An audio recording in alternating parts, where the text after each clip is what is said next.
Senator Heinrich. Secretary, you mentioned the progress that's been made in offshore wind leasing.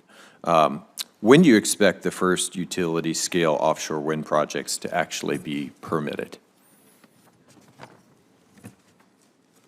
Thank you for the question, Senator. If you could just give me 1 second. Sure. Well, I can tell you that the transition to clean energy is a priority for this administration. It's a priority for us. We're working on all fronts to move all of those forward. If it's anything in particular, of course, we're happy to stay in touch with you.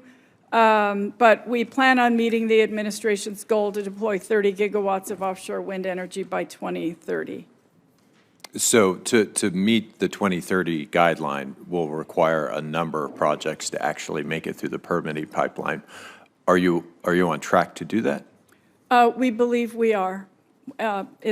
We believe do you have we a are. sense for what year the first projects would be permitted? Senator, if it's okay, our staff will get back with you when we have a specific. I think there are a lot of steps in between leasing and permitting, and I'm concerned that the progress and the economics have changed in ways that put a lot of those projects potentially at risk. So would love an update on the specifics of making it through the permitting process with respect to those leases. Thanks to the STOP Act, which was signed into law in December, it is finally illegal for people to export tribal religious items for sale in foreign markets. And as you know all too well, these items that have been illegal to sell in the U.S. for decades. But frankly, until December, sellers could take them out of the country, put them in auction houses overseas. Tell us about what the department is doing to implement the STOP Act. Thank you for the question, and thank you, Senator, for your hard work on this important issue. So right now we're focused on the tribal consultation process and the rulemaking mandated by the statute.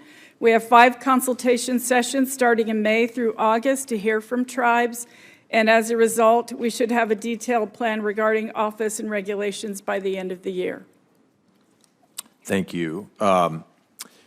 As you work to also implement the Great American Outdoors Act, I'm still concerned about bottlenecks that threaten some of the conservation gains that we all expect from permanent land and water conservation fund funding. And specifically in last year's spending bill, Congress directed the Department of Interior to evaluate a wide variety of potential improvements to the appraisal process, including returning some appraisal functions back to individual bureaus. Can you tell us about the progress that you've made so far to improve the appraisal process? Senator, thank you so much, and appreciate the question. Yes, there are difficult roadblocks that we're tackling. We stood up the DOI-wide working group that reports to the DOI leadership. We're identifying root causes and changes with near-term results. We're also building capacity. We've done some innovative recruiting and using increased pay rate authority to help, get a team together. We've increased the number of appraisers. There are 105 on board. It's the highest since the appraisal and valuation services was created. And of course, there's a focus on customer service to make sure that we're meeting people where they are. Have you looked at returning some of those appraisal functions back to individual bureaus? I couldn't answer that at the moment, Senator, but we are moving forward, and it's under review. Have you submitted the report on this topic that was due to Congress in March? I